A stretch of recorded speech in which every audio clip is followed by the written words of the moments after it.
Meu nome é Reinaldo Gonçalves Nogueira. Eu nasci em Patos de Minas, Minas Gerais, no dia 1º de julho de 1967. E viveu lá por algum tempo? Como é que chega em Goiânia? Bom, trajetória até Goiânia teve alguns passos, né? Eu vivi em Patos até os meus 15 anos, 16 anos, talvez um pouco mais, 16 anos. A saída de Patos foi motivada pela visão que o meu pai tinha de que não conseguiria sustentar a gente estudando fora. Então, a opção que ele fez foi mudar para uma cidade que já tivesse a universidade, para que eu pudesse ali, sim, fazer a minha formação. Então, nesse sentido, eu saí de Patos de Minas para fazer o 2º ano científico na época, né? Eu fiz até o 1º ano científico em Patos, e meu pai fez a opção de mudar para Uberlândia em função do meu irmão mais novo, que ia começar o 1º ano primário, e a forma de alfabetização em Patos e Uberlândia eram diferentes. Então, ele fez a opção de mudar para Uberlândia, para que esse meu irmão já começasse o 1º ano lá. Então, eu fiz o 2º e o 3º científico em Uberlândia. Família de quantos irmãos? Sou eu e mais 3. Mais 3? Quais são os nomes deles? Tenho um irmão mais novo, que é o Eduardo. Tem 2 irmãs, Cristina e Andréia. Então, eu sou o mais velho, depois Andréia, Cristina e Eduardo. E os nomes dos seus pais? Meu pai, já falecido, Jair Gonçalves da Cruz, e minha mãe, Ana Maria Nogueira Gonçalves. O que faziam eles? Meu pai era contabilista. Não é curso superior, mas ele era contador, né? Contador ou contabilista, não sei dizer, mas ele é curso técnico. E minha mãe, professora, sempre foi professora de nível primário, né? Ela dava aula até o primário. E depois foi trabalhar em secretaria de escola. Então, o último serviço dela foi na parte de secretaria. Ela já tinha saído de sala de aula, mas sempre ligada a essa parte de educação. Se o senhor aceitar, eu gostaria que o senhor fizesse um relato deste momento até os 15 anos, da vida lá em Patos. E tem uma pergunta que eu faço para todos os entrevistados, que é: qual seria a primeira imagem que tu tem da tua pessoa? Pode ser de uma foto, alguma lembrança, até às vezes tem lembranças de cheiros, né? Sim. O que vem à tua mente quando eu te pergunto isso? Qual é a primeira imagem que tu tens de ti? Tem uma imagem que me acompanha muito, né? Que inclusive eu uso essa foto no meu perfil do Facebook. É uma foto de eu criança mesmo, e eu me lembro que, na verdade, eu peguei uma foto que era um conjunto, né? Eu e minhas 2 irmãs, meu irmão mais novo ainda não era nascido nessa época, em que a gente tirou uma foto segurando um botão da televisão, né? Tentando ligar, eu tinha que levantar a mão para ligar o botão da televisão. Então, essa foto eu uso no meu perfil até hoje do Facebook. Eu me lembro bem dela, né? Mas assim, a gente tinha uma vida muito simples em Patos, né? Liberdade total que hoje a gente não consegue, eu não tenho coragem de deixar meus filhos fazer o que a gente fazia. Se a minha mãe deixava a gente ficar na rua até 8, 9 horas da noite, brincando de pique-esconde em volta de quarteirões, né? Então, a gente tinha uma certa segurança que hoje não tem, né? Hoje dá medo de pensar em sair à noite. Eu tenho receio de sair à noite hoje. Prefiro reunir em casa, né? Em casa de alguém, do que ir para um barzinho ou alguma coisa assim. Então, é uma liberdade que a gente não tem mais. Então, foi assim. Qual era, porque aí o interesse é da infância mesmo, Sim. E de tentar massagear essas memórias. Tem alguma comida que tu te lembra que tu gostava? Porque às vezes criança gosta de umas comidas assim, né? Às vezes até não é na nossa casa, na casa de um vizinho, é uma comida de um empório, de um boteco que tinha na época, algum doce. Tem ou alguma bebida da época? E como é que era a tua roupa? Como é que tu te lembra de ti criança? Como é que tu tá vestido? A roupa, nunca fui ligado à roupa até hoje, né? Então, não tenho lembrança. Para mim, qualquer coisa sempre servia. Eu lembro de algum calçado que meu pai insistia em comprar para a gente, que era o tal do quichute, né? Então, qualquer lugar que eu ia era aquele quichute que deixava as marcas no chão, aquela coisa preta, né? A minha casa simples, tinha uma parte que era taco e a outra parte era aquele vermelhão mesmo. Então você andava com aquele quichute lá, ficava as marcas pretas no chão. Aquele cimento queimado, né, que dava a tonalidade vermelha. Lembro que tinha que passar cera mesmo. Foi muitas vezes que eu tive que encerar, passar vermelhão, que chamava. Então a gente mesmo que fazia esse serviço em casa aí para ajudar a mãe, mas muito tranquilo, né?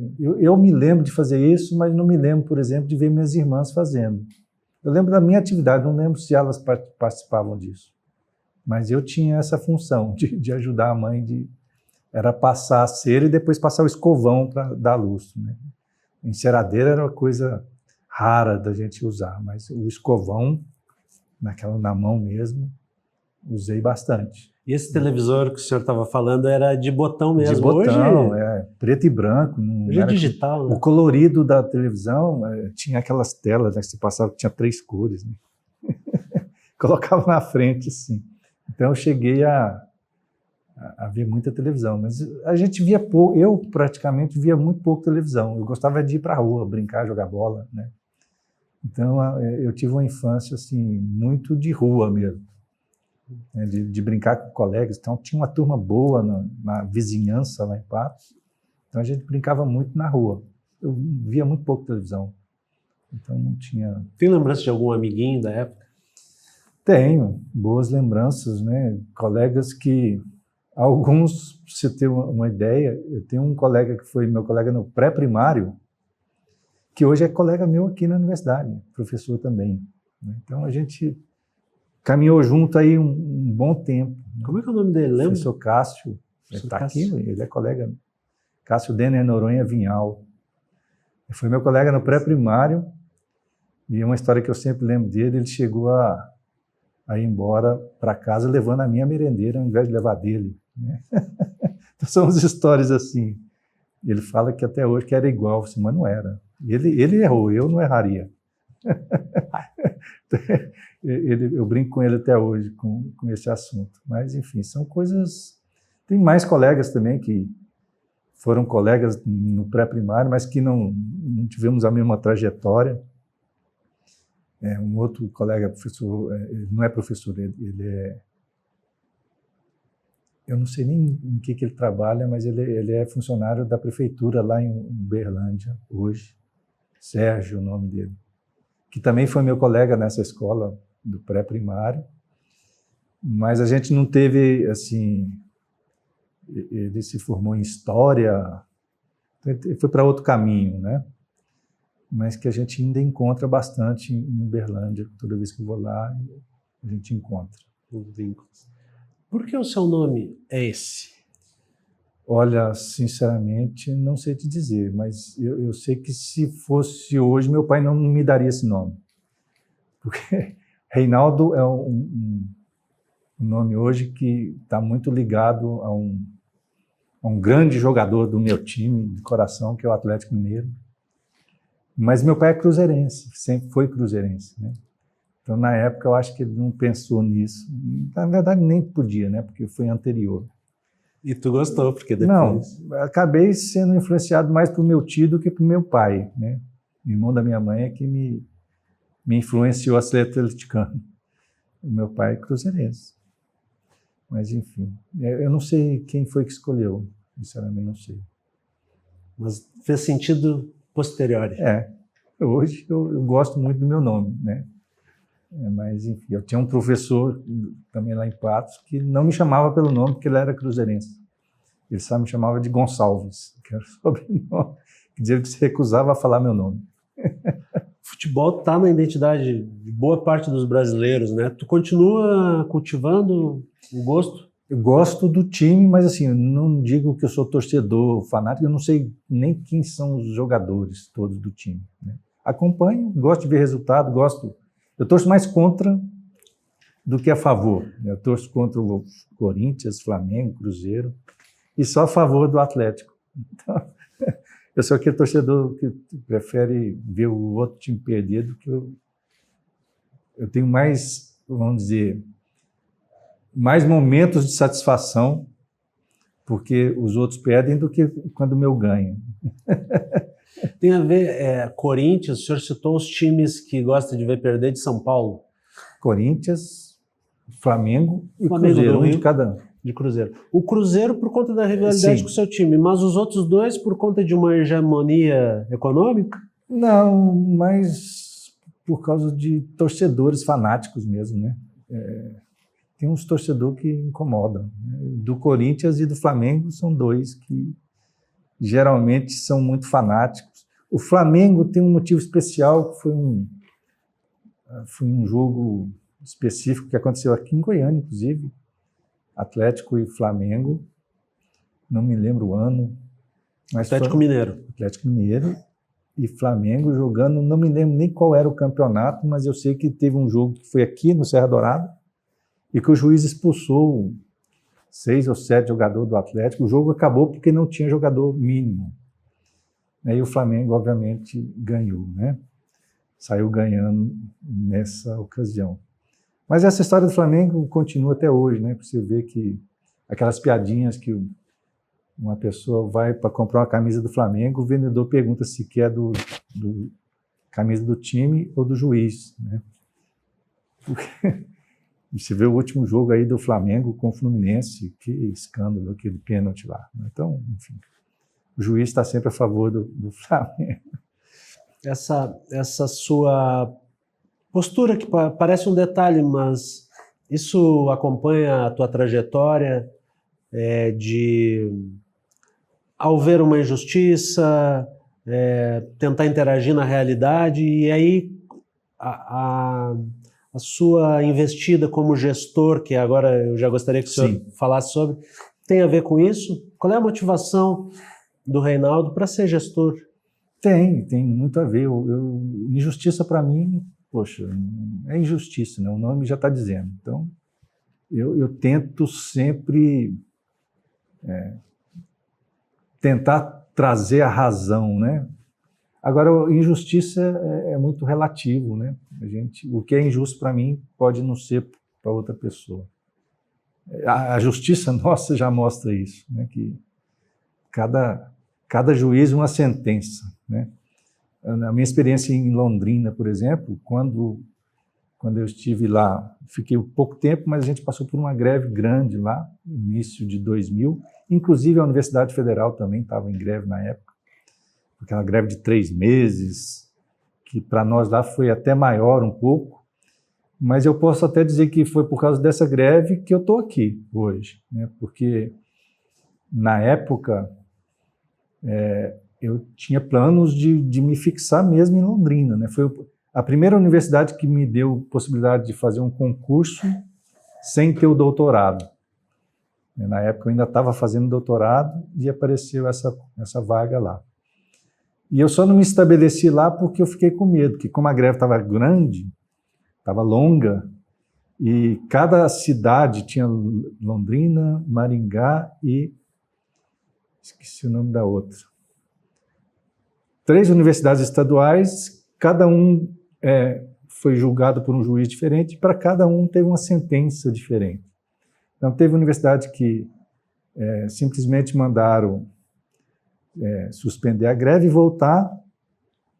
Teve universidade que mandaram cortar o ponto se não voltasse, e teve uma que, de fato, cortou o ponto. Eu esqueci o nome da terceira.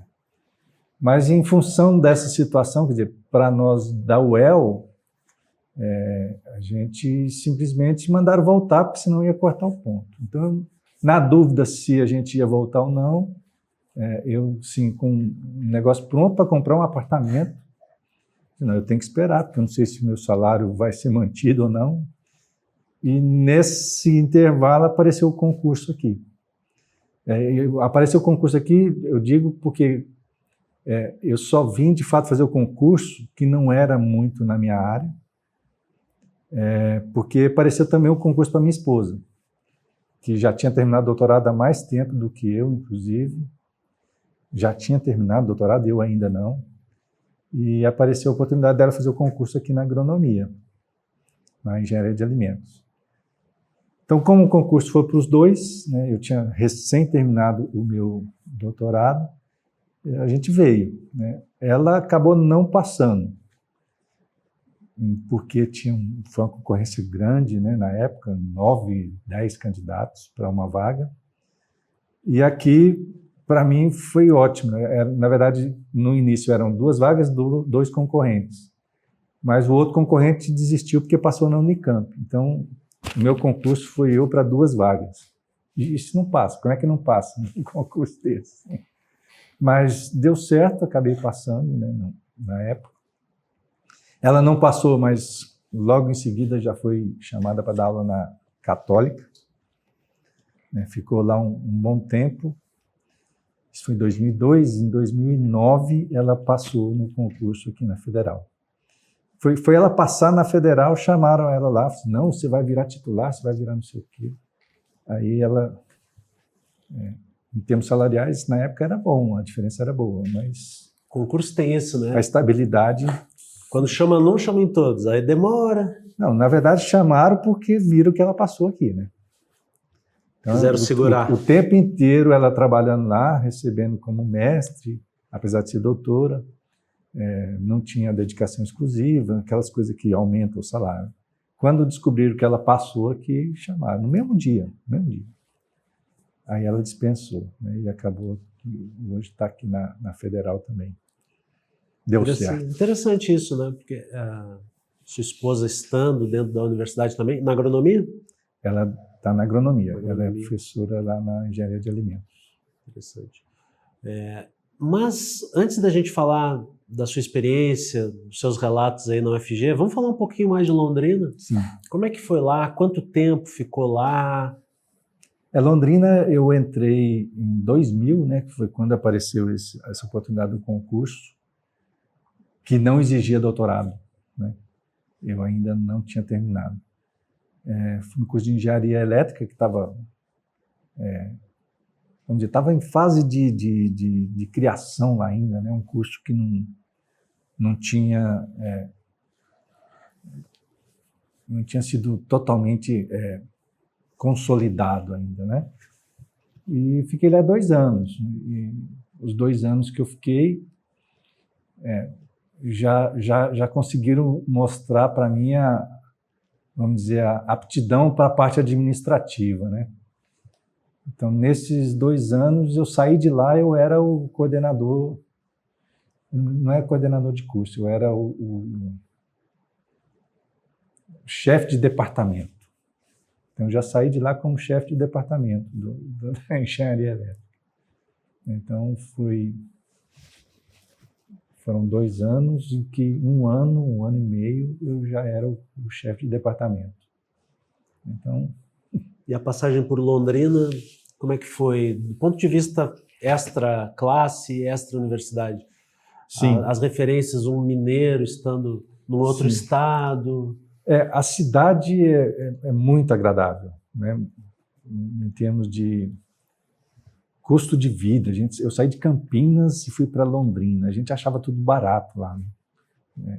Tudo era mais em conta. A gente não tinha aquela variedade que encontrava em Campinas, mas em termos de custo de vida era tudo mais barato. Eu lembro da minha esposa assustar com o valor de uma diária de uma diarista, né? Era muito, muito barato em comparação com Campinas, né? E assim, quando eu passei no concurso em Londrina, a gente saiu de Campinas, eu tinha um filho, né, que nasceu em Campinas, inclusive, e foi muito programado, né? Nós entramos no doutorado os 2, já vamos ter um filho. Nasceu em Campinas. O segundo filho, vamos ter o segundo filho quando eu tiver um emprego. E aí foram 4 anos de intervalo, mas eu mudei para Londrina. O meu segundo filho nasceu em Londrina. Então, aquela programação mesmo, agora eu tenho um emprego fixo, eu posso investir no segundo filho. O primeiro foi com bolsas, né, que a gente viu que não dá para confiar em bolsa, né? Então, mesmo eu estando já trabalhando, fazendo doutorado, eu tive aquele baque, né? A gente se achando que vai aumentar a sua carga horária numa universidade privada. O presente de Natal que eu recebi em 99 foi uma carta de demissão. O diretor lá me chama, assim, que bom, né? Eu pensando que ia aumentar a carga horária. Na verdade, ele queria me dispensar, porque como eu já estava terminando o doutorado, para eles não compensava, né? Infelizmente, essa era a política, né? Enquanto você estava fazendo um mestrado ali, tudo bem. Mas com o doutorado aumenta custos, né? E para eles não compensava. Então, foi um baque, né? Se você acaba a bolsa, perde o emprego e já tem um filho para criar, né? Então, agora sim vamos ter que investir, procurar um salário, um emprego que eu tenha uma certa estabilidade. Então foi nesse momento que eu, né, de fato decidi que precisava fazer um concurso. Tanto que o primeiro que apareceu foi esse de Londrina, que não exigia o doutorado ainda. Mas deu certo, né? Passamos por Londrina. Hoje, o professor Lourenço, vamos dizer, que me levou para lá, eu consegui trazer ele para cá, né? Então, ele era professor lá também e enquanto diretor, apareceu uma vaga, eu consegui convencer a Edevir fazer o concurso aqui. E está aí hoje, né? Mas foi um período bom, a cidade é muito boa. Eu tive muito problema com meus filhos por causa de variação de temperatura, né? Então, eles viviam gripados, problema de garganta. Em Londrina, eu peguei -2 e peguei 40 graus. Aí manda para Goiânia, que não tem variação nenhuma, né? Então, em termos de saúde dos filhos, aqui foi tranquilo, né? E até hoje, sem problemas. Hoje os seus filhos estão aqui? Ficaram com 2 filhos? 2 filhos. Desde o início, né, a gente falou só, vamos ter 2. E a programação foi essa e é o que a gente fez. Um está aqui hoje comigo, voltou para casa, né, para terminar o curso de graduação dele. Ele entrou no ITA para fazer engenharia mecânica, mas por causa da pandemia ele acabou sendo desligado de lá no último semestre do curso. Não pode reprovar, né? Vacilou, reprovou, voltou para casa e vai terminar o curso de engenharia mecânica agora em 2024-1. Tá? Só falta o TCC, está terminando. E o outro está lá agora no ITA também, fazendo engenharia de computação. Ele está entrando agora no 3º ano do curso. Mas entraram os 2 lá, né? Uma coisa que eu não consegui, que eu tentei também, na minha época eu não tive a oportunidade de fazer os cursinhos específicos, né? Meu pai não tinha recurso para isso. Mas a gente conseguiu investir nos 2 e os 2 entraram lá. Ficou contemplado pelos filhos, então? Sim. Evolução, né? Meus 2 filhos tiveram que fazer cursinho específico, né? Terminou o 3º ano, não conseguiu entrar direto, mas fizeram o cursinho para conseguir entrar e entraram, conseguiram. Mas a gente conseguiu investir nisso, né, para eles. Acho que a vontade deles foi recompensada e a gente conseguiu dar essa oportunidade de estudar, continuar estudando para poder entrar. O orgulho dos pais. É bom, é gratificante, sem dúvida. Antes da gente falar da UFG, da gestão, queria que o senhor só relembrasse um pouco a sua formação lá em Campinas. Deve fazer uma síntese aí da sua formação, qual é o tema que o senhor trabalhou? Só da pós-graduação, não é isso? Pode ser da graduação também, que a aí graduação, envolve TCC ou não? Não, não tive. Não teve. A graduação minha foi em Uberlândia. Como eu falei no começo, meu pai mudou para Uberlândia porque não tinha condição de sustentar a gente fora. O único lugar que ele me autorizou a fazer vestibular foi do ITA, porque a gente sabia que lá eu tinha alojamento, tinha tudo por conta como é hoje, né? Continua sendo. Então, eu cheguei a fazer inscrição para fazer o vestibular em Brasília, ele nem deixou eu ir fazer. Eu fiz a inscrição escondida, mas nem fiz o vestibular, né? Porque ele falou que não ia ter condição de me sustentar fora. Eu fiz a graduação em Uberlândia, de 85 a 91. Por que esse intervalo? Porque no meio do percurso eu tive que trancar 1 ano e meio por causa do Exército. Obrigatório, né? Não adiantou, não me dispensaram e eu acabei perdendo 1 ano e meio do curso em função disso. Então, assim, cursando mesmo, eu me formei em 5 anos. Foi de 85 a 91, julho de 91, eu colei grau. Colei grau, não. Por causa de greves, aquelas coisas todas, eu acabei começando o mestrado em Campinas antes de colar grau, com uma declaração do então diretor lá da UFO. Eu consegui terminar, de fato, todas as minhas disciplinas que eu precisava, mas eu não tinha o diploma, né? Porque não tinha colado grau. Mas com essa declaração eu consegui iniciar o mestrado em Campinas. Eu trabalhei na área de simulação, né? Eu trabalhei com o professor Badan, na época. Trabalhei na área, um projeto que estava vinculado com a Petrobras, né? Tinha um trabalho de... eu não me lembro exatamente o nome do tema, é tanto tempo, né? Mas vinculado com detecção de sistemas caóticos. Então, era muita simulação, né? Só simulação. Até esse é um problema, não digo problema, mas uma restrição que eu tive na minha graduação. A gente não tinha muito acesso à bancada, a mexer com coisas práticas. Como eram poucas as bancadas e nem todos conseguiam botar a mão ali, eu sempre fui um daqueles que gostava de só ficar vendo mesmo. E não existia aquela cobrança de você ter que colocar a mão na massa. Então, eu acabei sendo meio que induzido a trabalhar muito com a parte de simulação mesmo, né? Então, sempre gostei muito. Até hoje, né, eu tenho um pouco de restrição a laboratórios que eu tenho que mexer com componente, com aquelas coisas. Eu não tive essa experiência, né, na graduação, falta de oportunidade, né?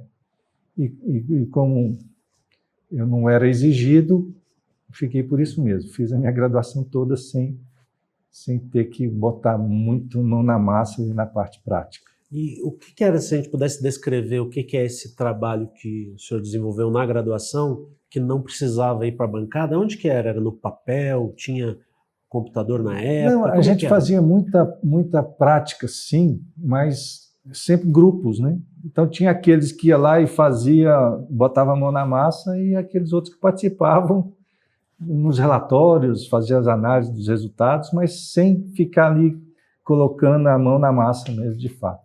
Então, isso era possível, e isso que eu fiz. Por exemplo, laboratório de máquinas elétricas, por exemplo, né, é o mais traumático para mim.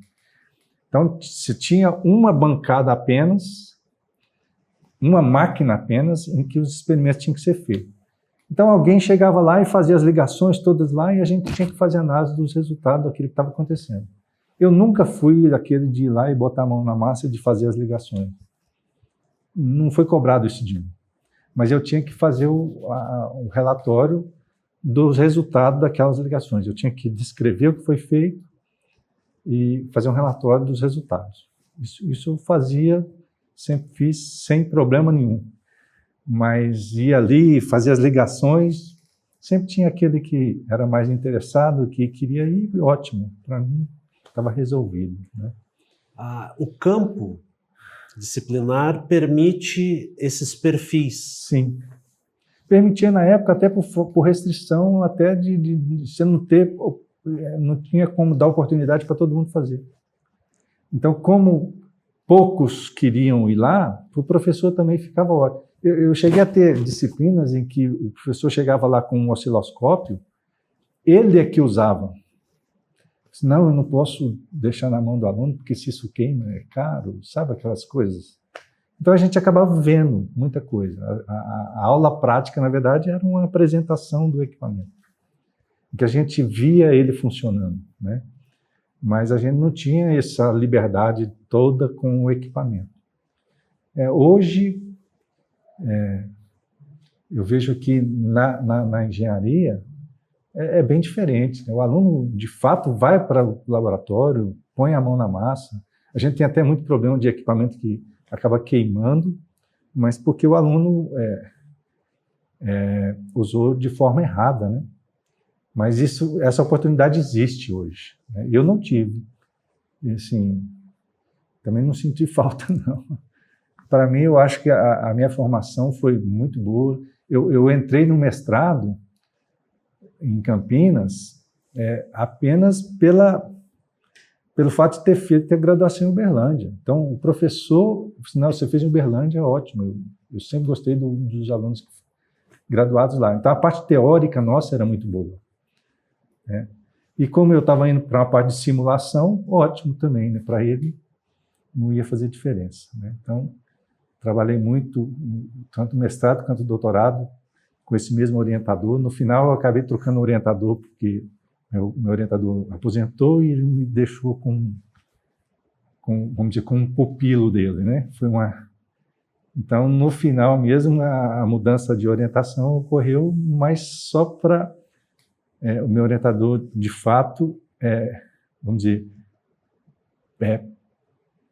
presentear, né, essa outra pessoa que trabalhou o tempo todo comigo, o tempo todo, mas que no final ficou como sendo o orientador oficial. Tu lembra quem é o nome do teu orientador? Sim, Álvaro Geraldo Badam Palhares, famoso, né?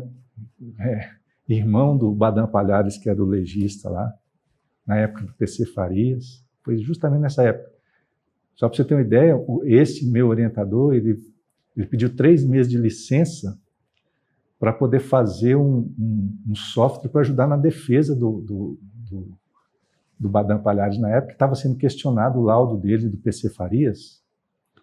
Então o laudo foi questionado, então ele parou 3 meses, pediu licença para poder ajudar o irmão dele a criar um aplicativo para mostrar que aquele laudo era aquele mesmo, a balística, aquelas coisas todas lá. Eu não me lembro o nome do outro legista que estava questionando, mas eu sei que o laudo foi aprovado, né, da forma que foi feito na época. Então, quer dizer, meu tempo de mestrado foi interferido pelo PC Farias. Foi naquela época lá. Então, eu cheguei a ver o aplicativo que foi feito, mostrando a balística, porque questionava a altura da mulher que foi encontrada com a bala lá. Então, tudo foi mostrado usando a robótica, né, aqueles movimentos todos lá, que foi tudo comprovado, que foi de fato aquilo que aconteceu. Eu esqueci o nome do outro legista que questionou na época lá. Mas, enfim, foi um tempo interessante. Então, nesse intervalo de 3 meses, eu acabei meio que mudando um pouco o tema do trabalho, quando entrou um professor da engenharia mecânica para me ajudar. Aí sim é que o vínculo com a Petrobras ficou mais forte. Então, eu acabei mudando um tema do mestrado, depois de 1 ano e meio que eu já estava no mestrado. E aí atrasou um pouco, né, o processo. Então, meu mestrado demorou bastante. eu finalizar em função dessa mudança que aconteceu no final aí. E o intervalo de tempo entre a graduação, mestrado e doutorado foi curto, foi longo? Não, eu já saí da graduação e entrei no mestrado sequência, né? Então, eu entrei no mestrado em 91, em agosto de 91, eu comecei o mestrado e fui defender o mestrado em 95. Então, foram quase 4 anos aí no mestrado. E depois o doutorado demorou um tempinho também, que eu entrei na sequência também e fui defender de fato o meu doutorado em 2002, foi quando eu entrei aqui. E quais os temas do seu mestrado e doutorado? Deixa eu tentar lembrar, eu sempre misturo as duas coisas. Essa entrevista é para isso mesmo, para deixar o entrevistado nesse processo de massageamento da memória.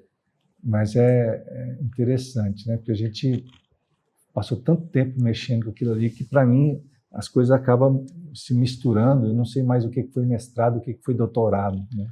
O tempo todo ali mexendo com aquelas coisas ali. De repente não precisa mencionar os diplomas, mas o... Não, sim, o mestrado, essa parte final que eu fui trabalhar com a Petrobras, o projeto era um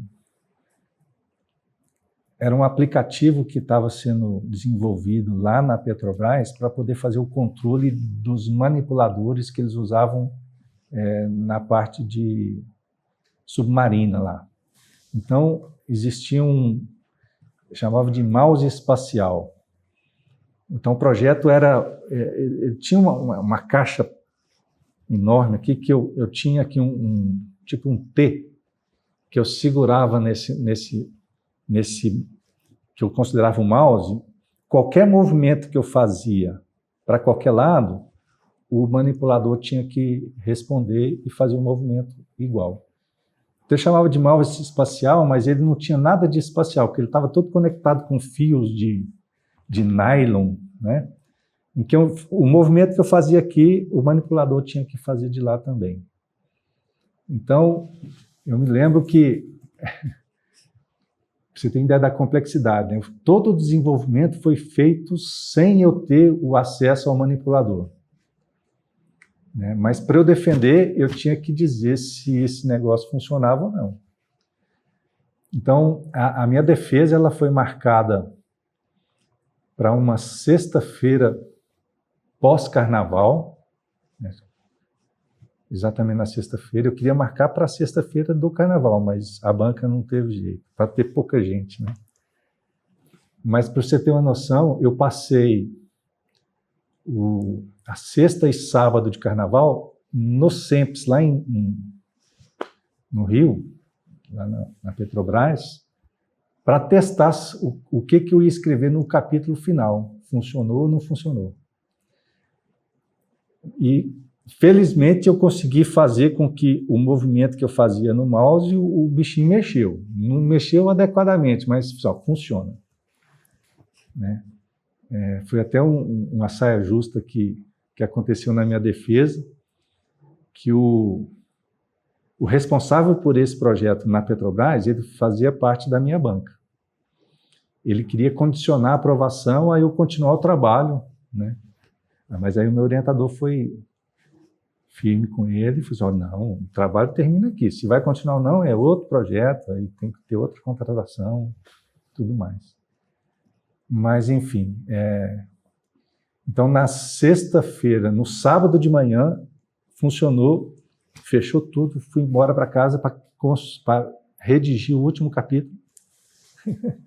E como ele fazia parte da banca, então, tranquilo, o pessoal da banca já sabia que isso estava acontecendo. Eu escrevi o capítulo, mandei na terça ou quarta-feira, entreguei o último capítulo para a banca, para a defesa na sexta. Os caminhos da pesquisa. Então foi aquela coisa assim, correria total. Isso aí, entreguei, fiz a defesa na sexta. Na segunda-feira eu já tinha feito todas as correções. Por quê? Porque a última bolsa que eu recebia da Petrobras estava condicionada a entregar o trabalho corrigido. Aí foi correria total. Então, defendi na sexta e na segunda as coisas já estavam prontas para poder receber a última bolsa. Como demorou esse tempo todo, o tempo de bolsa que eu tinha, é óbvio que terminou e eu continuei com uma bolsa da Petrobras. Porque mudou o projeto, eu consegui essa bolsa deles. Mas a última condicionada à defesa. E meu orientador conseguiu convencer que não, que tinha que... Ou era aprovado ou não, mas tinha que ser uma definição ali, não podia condicionar nada para trabalhos futuros. Isso foi bom porque o próprio responsável lá, eu não me lembro o nome dele, mudou a diretoria, mudou sei o quê, e o projeto dele deixou de ser prioridade. Então, o projeto dele foi engavetado, não teve continuidade, de fato. Não porque a gente não queria, mas é porque deixou de ter o financiamento lá dentro do SEMPES. Mas, enfim, foi uma experiência boa. E o doutorado, aí sim já foi aquela parte de simulação de detecção de caos, O meu orientador lá sempre mexeu com essa parte de robótica, e o trabalho foi discutir ou tentar fazer um sistema que evitasse regiões que pudessem ter movimentos dentro do espectro de caos. Então, era detecção de caos em movimentos relacionados com a garra do dispositivo robótico. Então, só simulação mesmo. Então, as simulações que gastavam 10 dias para eu montar um gráfico. Ficar 10 dias rodando para eu detectar, fazer os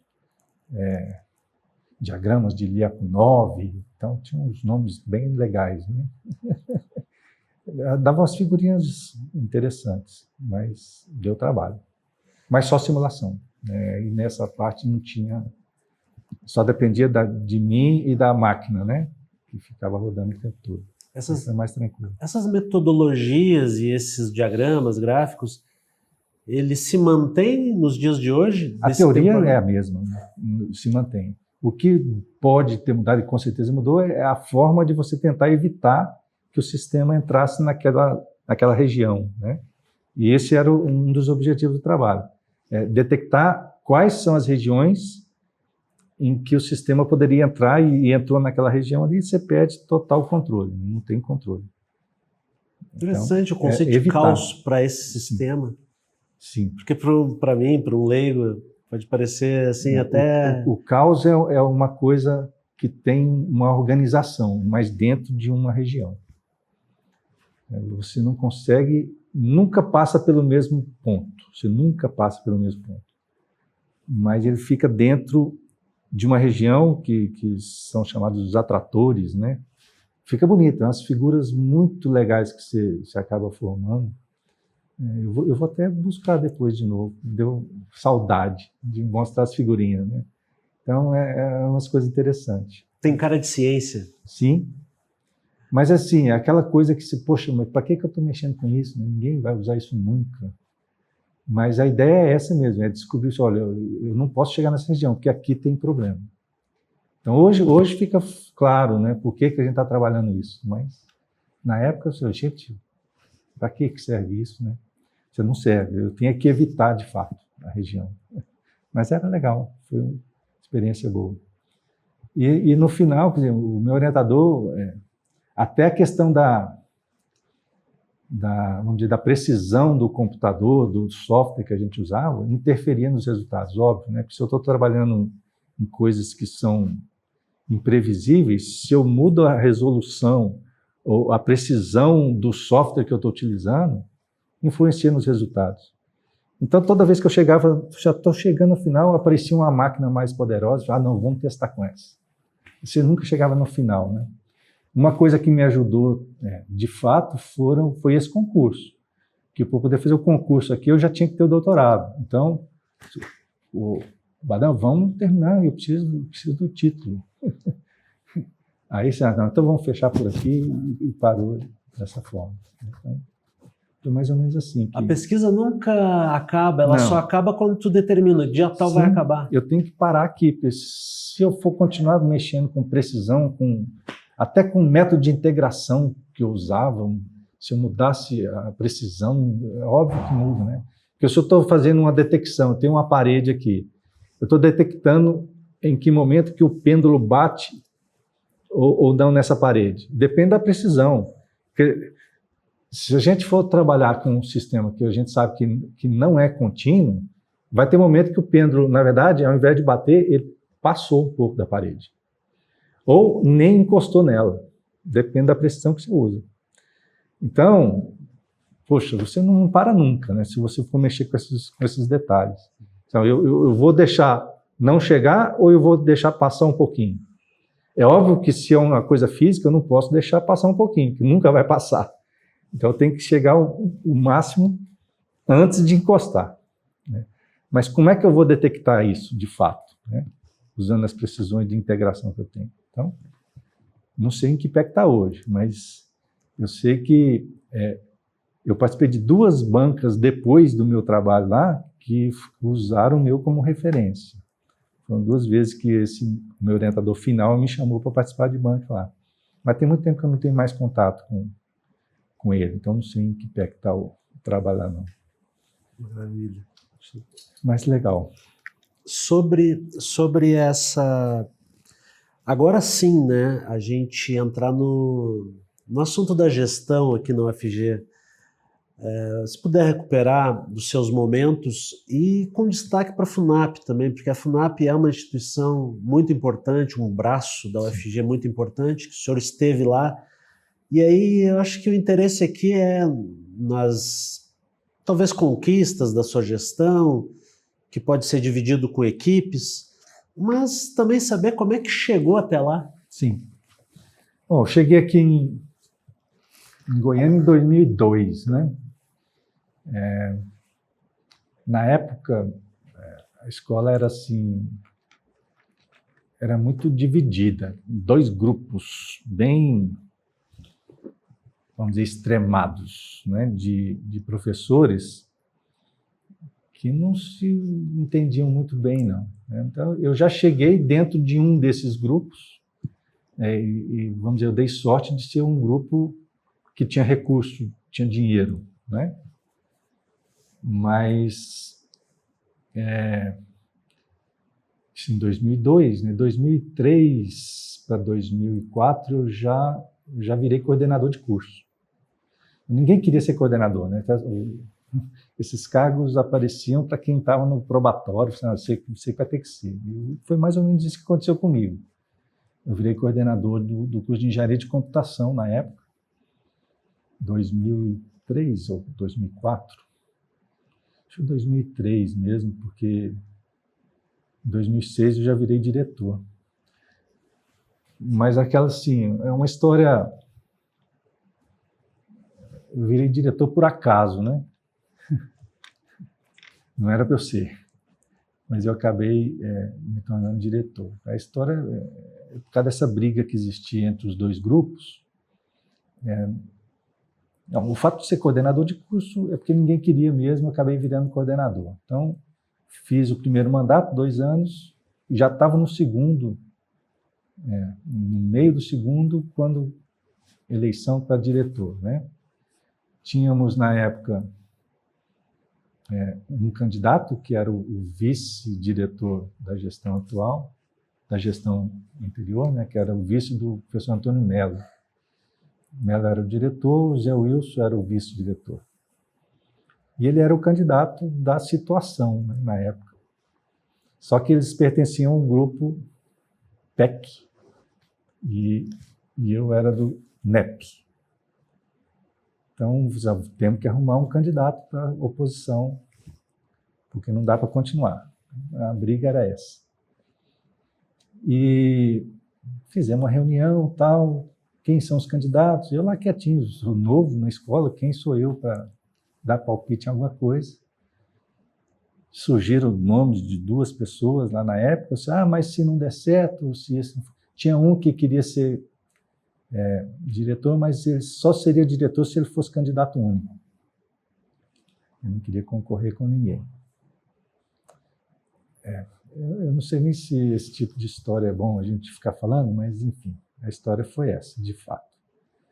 Então escolheram, não, se for ele, tudo bem, mas e se ele não for candidato único, quem pode ser? Aí, fulano, não, você não serve, não sei o quê, falaram meu nome. Por que falaram meu nome? Porque eu era uma pessoa que eu tinha acabado de chegar, já era coordenador de curso e me dava bem com todo mundo. Então eu conseguia conversar com todos. Né? Tudo bem, bota meu nome aí, mas vamos ver o que vai acontecer. Mas aconteceram umas coisas não muito legais na época, né? Começaram a fazer reuniões separadas, inclusive nessa época o Lourenço, que é o atual diretor, já estava aqui, foi ele que me chamou, porque... Tá. Sim. Pois não, pode falar, depois eu corto. Aí a gente faz um cortezinho depois, tá? Não tem problema. Já estamos acostumados já. Depois a gente faz um cortezinho. Aí o Lourenço lhe procurou? Disse que teve uma reunião, que eles foram chamados, e que chegou um boato lá de que a notícia que já estava correndo é que, como era o Zé Wilson o candidato e eu ia ser a oposição, que um dos professores, é essa parte que eu não sei se seria legal aparecer, eu posso até falar o nome, que não tem como ser diferente, o professor Leonardo Guedes, o pai dele é que queria ser o diretor. Leonardo chamou o professor Zé Wilson e falou com ele que ele já tinha perdido, que era melhor ele desistir, porque ele tinha acabado de perder, ele era o vice do professor que concorreu com o Edivar na primeira... Como é que era o nome dele? Não recordo. Lá da veterinária, esqueci o nome dele. O Zé Wilson era o candidato a vice na época e acabou perdendo. Você acabou de perder uma eleição, você vai perder outra, vai ficar muito ruim para você, o Reinaldo já tem não sei quantos votos, não sei o quê, e que é melhor você desistir.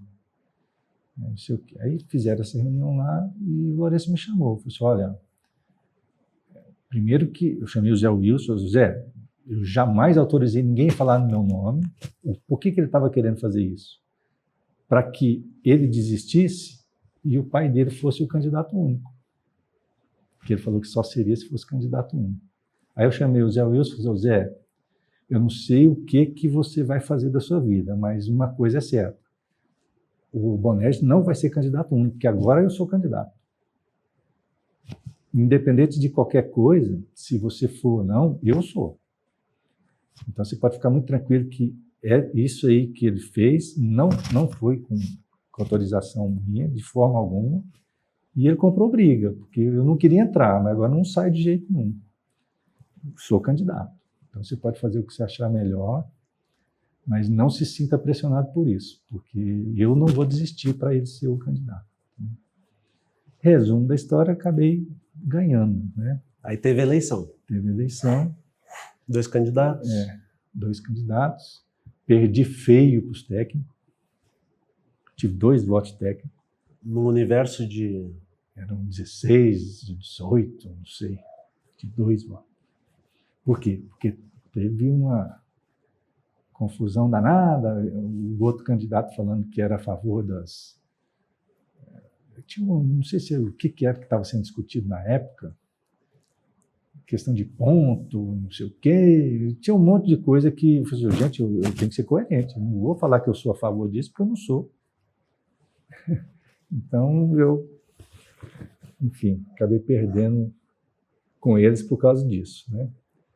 Mas ganhei com os professores, né? A diferença foi muito apertada, e para minha surpresa ganhei com os alunos, coisa que eu jamais imaginaria. Uma coisa que aconteceu na época, né, que eu até fiquei chateado, eu fazia parte de uma comissão da reitoria, aquela comissão que estava analisando os cursos de Jataí, catalão. Então, teve um final de semana que eu viajei com essa comissão para Catalão e Jataí, fazendo aquelas visitas. Na hora que eu cheguei aqui, cartaz para todo lado, mostrando o planejamento da escola como se fosse a proposta do Zé Wilson, né? Aí eu falei assim, pô, se eu for colocar a proposta minha, eu vou Ctrl+C, Ctrl+V e trocar o nome, porque isso aqui que ele pôs foi o planejamento da escola, todo mundo tem que fazer. Aí, ao invés disso, o professor Paulo César, que já aposentou, ele é o que me fez diretor, vamos dizer assim. É o cara que apoiou e correu atrás, fez campanha, porque ele queria... Ele era totalmente contra a outra dupla. Aí fizeram, vamos colocar uma coisa só para chamar atenção, né? Aí eu fiz um cartazinho para pôr do lado dos dedos. Pouca conversa e muita ação. Só isso.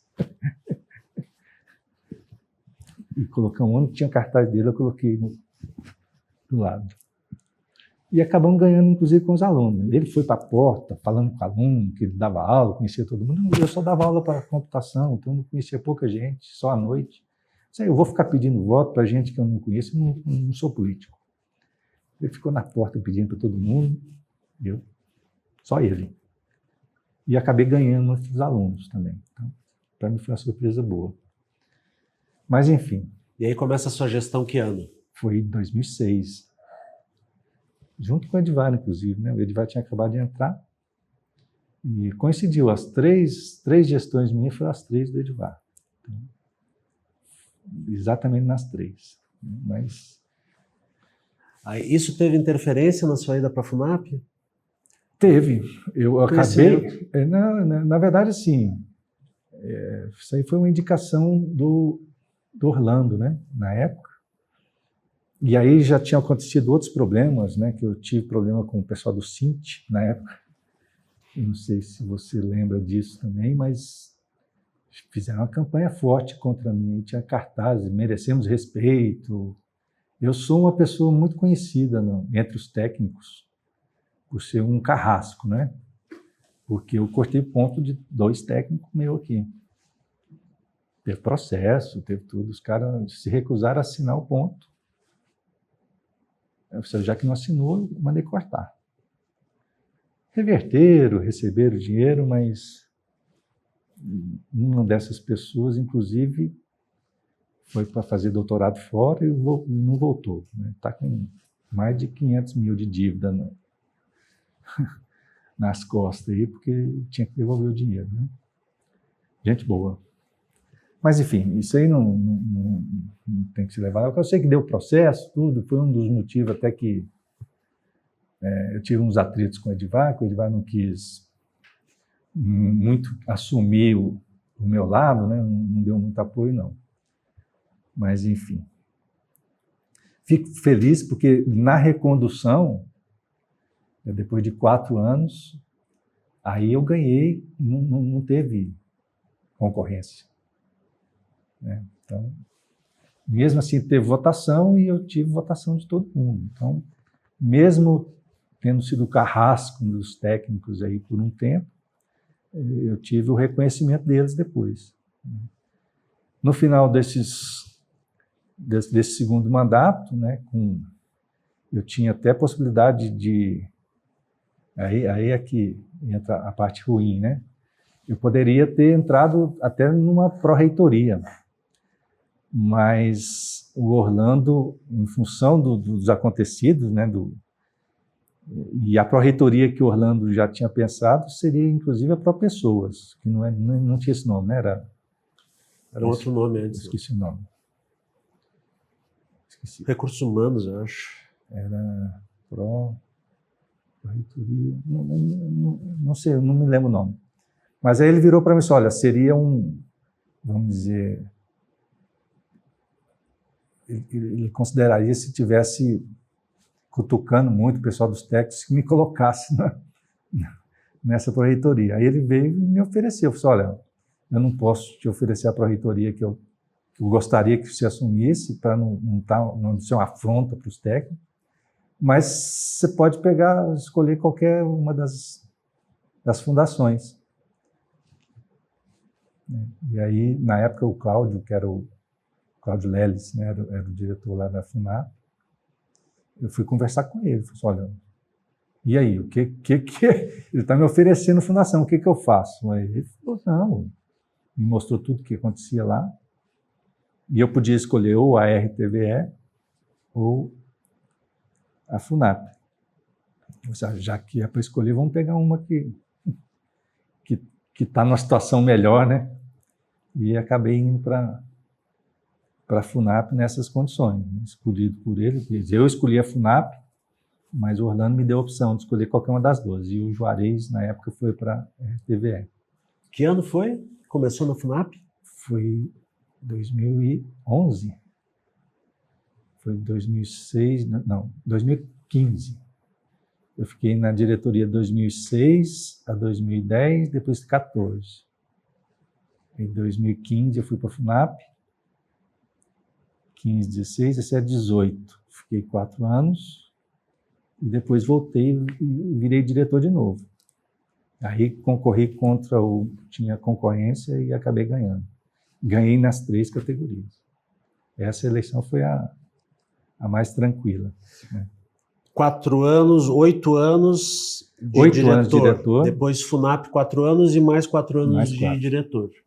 E hoje? Hoje eu estou entrando no 3º ano de coordenação de curso. Coordenação de curso. Então, assim, desde 2006, 2003, administrativo. 1 ano depois de entrar na UFG. 1 ano depois de entrar, coordenador de curso. Coordenador de curso, 3 anos. Diretor, 8 anos. FUNAP, 4. Diretor, mais 4. E agora mais 3 de coordenador de curso. Entrando no 3º ano. Eu queria explorar um pouquinho essa condição de gestor, porque, via de regra, a gente entra na universidade por um concurso que não avalia a capacidade de gestão da pessoa. Ela avalia a capacidade docente, de pesquisa, currículo. Então, aquelas pessoas que têm mais aptidão, como o senhor falou, ou têm voto, ou têm indicações, acabam ingressando na gestão. E aí, na gestão, quais os grandes desafios, pelo menos do ponto de vista pessoal, quais os desafios com essa longa trajetória aí o senhor enfrentou e o que é mais difícil na gestão? Pessoal, você falou tudo. Mexer com gente é difícil, né? Então, eu acho que os maiores desafios são justamente você conciliar pessoas, né? Porque dinheiro a gente não tem, né? É muito pouco recurso, né? Não tem nem como dar briga. Apesar de que nós tivemos alguns atritos que eu acho que eu consegui conduzir bem. Aquele problema que eu falei no começo, que existiam 2 grupos, né? A gente não tinha equipamento para trabalhar. O professor não tinha um computador na mesa, né? Então, aqueles grupos que tinham recurso, e aí, como eu disse no começo, eu cheguei num grupo que tinha dinheiro. Então, para você ter uma ideia, esse grupo que eu entrei, eu cheguei, tinha uma mesa, um laboratório, que tinha 7 ou 8 computadores desktop, um em cima do outro, tudo Dell, parado.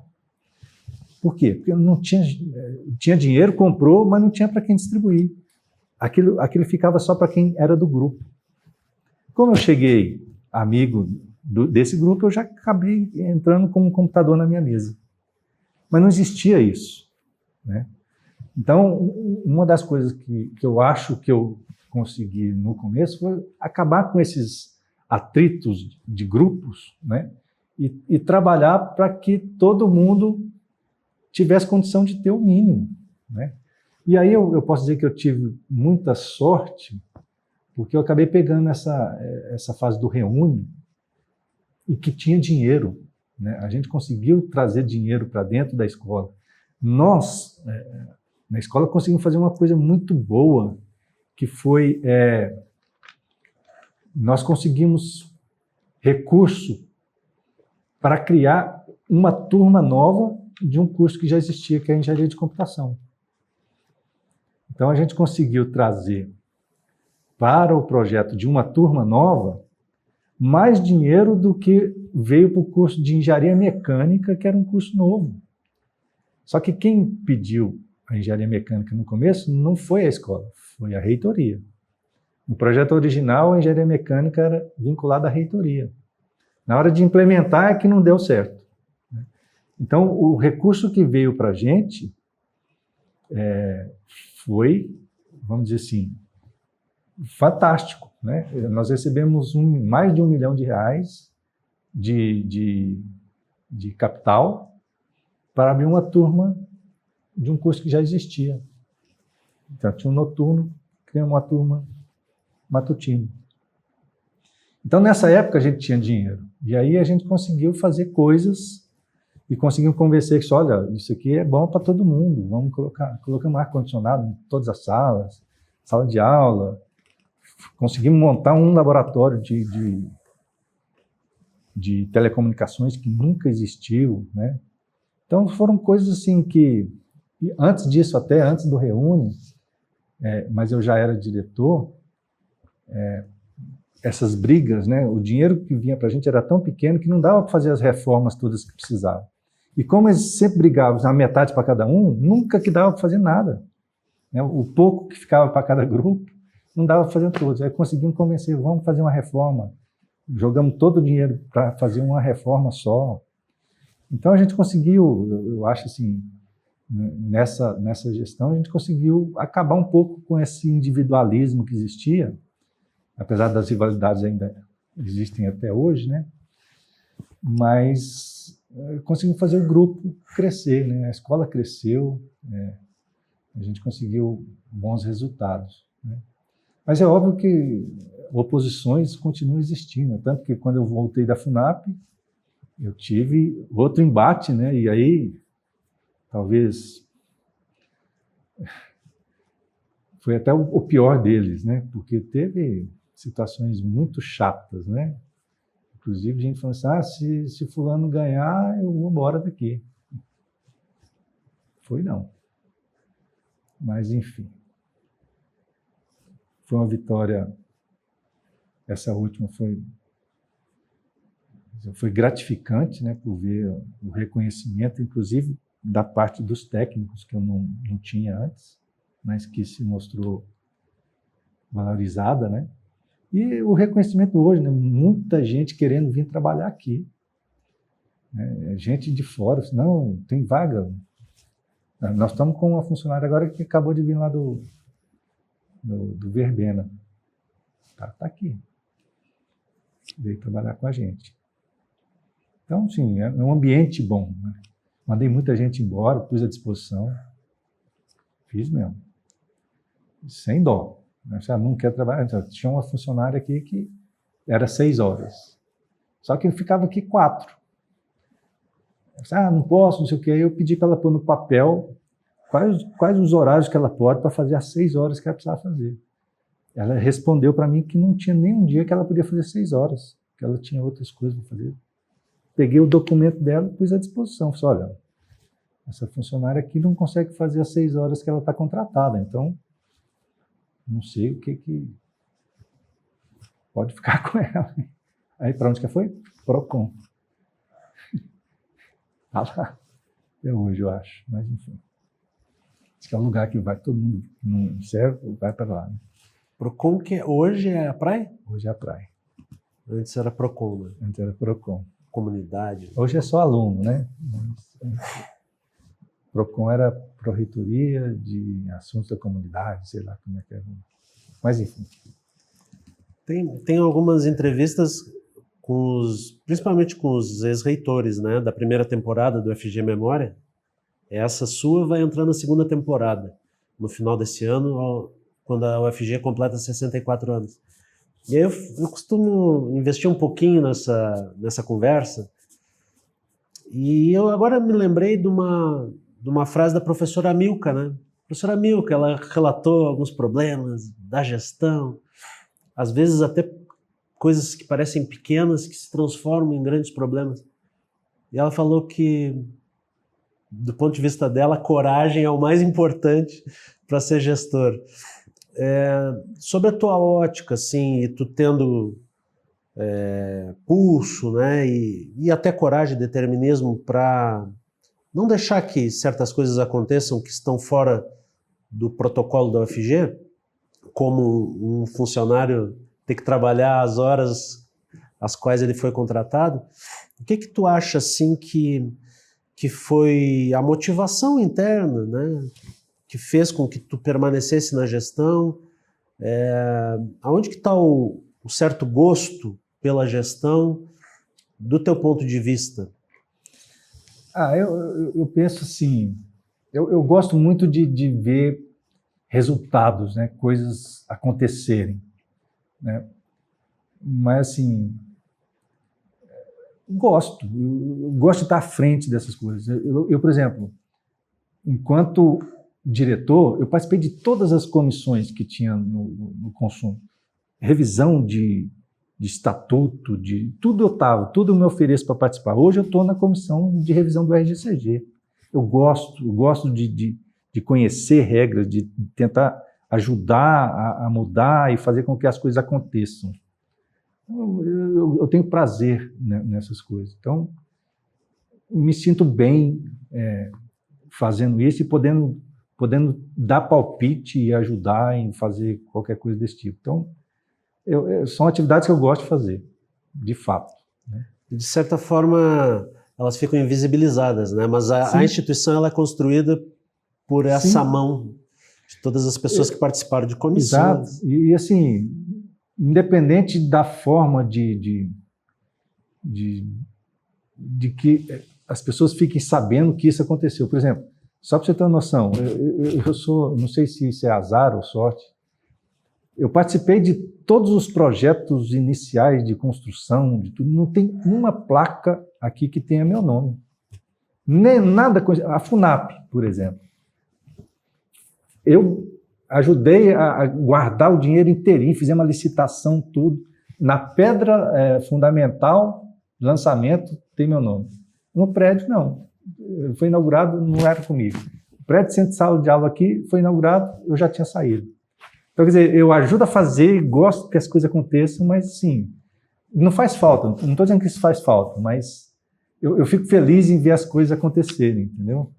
Então, tem coisa que não tem preço, é o que eu digo. Eu fiquei emocionadíssimo o dia que foi inaugurar o prédio da FUNAP. Eu fui chamado, fui fazer um discurso, eu não dei conta de falar. Se emocionou? Emoção, pô, é um filho, né? É legal demais você saber que aquilo está ali e que você ajudou muito a construir, né? Então eu fico feliz em poder saber que, por exemplo, eu estou aqui hoje, né, sendo entrevistado aí. Por que eu, né? Rosângela me ligou, eu fiquei muito feliz de saber que tempo de universidade tem muito mais gente que eu, né? Mas eu acho que eu ajudei de alguma forma com o tempo que eu me dediquei à administração de fato, né? E eu tenho para mim, esse reconhecimento é legal, né? De saber que tem gente que valoriza isso. Não é todo mundo, não. Tem algumas coisas que, de fato, a gente fica até um pouco chateado, né? Escutar coisa que não precisava, mas enfim, faz parte também, né? A gente cresce com isso, né? São desafios que a gente tem que superar, inclusive com críticas, né? Críticas ajudam a gente a crescer também, né? Sobre isso, antes da gente falar da FUNAP, a pergunta seria, vale a pena? Porque o gestor, ele acaba sendo vitrine, ele contribui muito e ele acaba sendo muito vitrine. E aí tem as opiniões dos grupos que podem oscilar. Vale a pena, com essa sua trajetória, vale a pena ser gestor botando na balança aí, ônus e bônus? Sem dúvida, eu faria tudo novamente, né? Eu acho que eu não estaria aqui hoje, coordenador de cursos, se eu não tivesse tido um reconhecimento de coisas que eu fiz para trás. Eu não ia ser eleito, né? Então, A maioria das funções que eu exerci, eu fui eleito. Diretor, 3 vezes. Coordenador, 1, 2, é a 4ª vez. Tudo eleito pelos pares, né? Então, algum reconhecimento eu tenho, né? E isso já diz tudo, né? Que eu estou fazendo o que eu gosto de fazer e eu acho que com o reconhecimento dos pares, né? Então, para mim, isso aí é o suficiente para dizer que vale a pena, sim. Não me arrependo e vou continuar. Tem mais coisa para frente ainda, né? Vamos ver. Depois, mais para o final, vou lhe fazer essa pergunta. Para frente. Mas antes, vamos falar da FUNAP um pouquinho? Sim, sim. Quando o senhor entra na FUNAP, como é que ela era estruturalmente e como é que ela ficou depois? E a respeito também se dá para chamar, dos clientes da FUNAP, né? Porque ela é um braço que ultrapassa a fronteira do estado de Goiás. Comenta um pouco a respeito da FUNAP. Foi uma experiência, assim, desafiadora, né? Porque, primeiro que você acaba sendo muito fiscalizado, né? A pressão que tem de Ministério Público ali em cima não é fácil, não. Então, a primeira coisa, quando eu entrei na FUNAP, eu fui com o Cláudio lá, para ele me apresentar para a famosa doutora Marlon, né? E ela não é fácil, não. Ela já chega batendo pesado, né? Seu CPF não está em jogo, se precisar de alguma coisa é você que vai, sua cabeça é que vai rolar, não sei o que, sabe aquelas coisas? Mas eu já sabia que isso ia acontecer, né? Então, medo de desafio eu não tenho, né? Então, a gente entrou na FUNAP, o FUNAP funcionava ali naquele prédiozinho do lado ali do centro de... Eu nem sei como é, centro de... É onde fica o Banco do Brasil, eu acho que é Centro de Convivência. Centro de Convivência, esse nome aí. Então, eram uns puxadinhos ali. Então, uma decisão que a gente tomou bem no começo foi assim, gente, precisamos, porque a gente precisa de uma sede própria, né? Vamos tentar economizar. Então, isso aí foi uma política interna dentro da FUNAP para tentar fazer isso. Então, uma das coisas que o Cláudio já até tinha feito, né? E a gente manteve, foi a questão de que existiam os editais de pesquisa, que a FUNAP dava dinheiro, 3 mil para cada pesquisador, não sei de quanto em quanto tempo, a gente acabou cortando esses negócios todos. Vamos guardar dinheiro, a gente precisa ter recurso para poder fazer uma sede. Então, esse foi o principal objetivo, enquanto gestor ali dentro da fundação. É óbvio que a necessidade de ter parceiros cada vez maior, a gente teve a oportunidade de conhecer também coisas ruins ali, né, de gente ruim, né, querendo se aproveitar da fundação para fazer coisa, propostas esquisitas, né, mas eu acho que a gente conseguiu superar tudo isso, a equipe muito boa, né, de advogados, de pessoas interessadas em fazer a fundação crescer, né, e eu acho que isso aí foi o primordial, né, a gente conseguiu, junto com esse trabalho desenvolvido, a gente conseguiu, eu fiquei lá 4 anos, os 2 últimos anos, na avaliação do Ministério Público, a FUNAP ficou em primeiro lugar. Eu acho que até conseguiu agora, recentemente, de novo, né? Dentro da avaliação dos critérios lá na doutora Marley fazia. Sinal que o trabalho foi bem feito, né? Tivemos uns embates interessantes, umas cobranças anteriores que a gente teve que ser duro mesmo. Não tem o que fazer, vamos... umas cobranças de coisas lá de 2000, que a doutora Marley todo ano cobrando, teve um momento que a gente precisou falar, olha, isso aqui não tem como ser cumprido. Não adianta a senhora ficar pedindo que nós não temos como fazer isso. Aí, se eu fizer um documento, você assina falando isso? Assino. Não adianta a gente ficar querendo empurrar com a barriga uma coisa que é impossível de ser feita, né? Então, algumas decisões desse tipo a gente teve que tomar, né? Mudamos alguma estrutura interna dentro da fundação, formas de relacionamento com clientes. Então, isso tudo foi foi bem trabalhado, tivemos que mudar a composição da equipe, alguns problemas internos, gente que teve que ser mandada embora, né? Mas porque tinha coisas estranhas acontecendo, então isso tudo acontece. A gente estava trabalhando, essa é a grande diferença, o grande desafio, né? Você é um funcionário público trabalhando numa empresa que não é pública, né?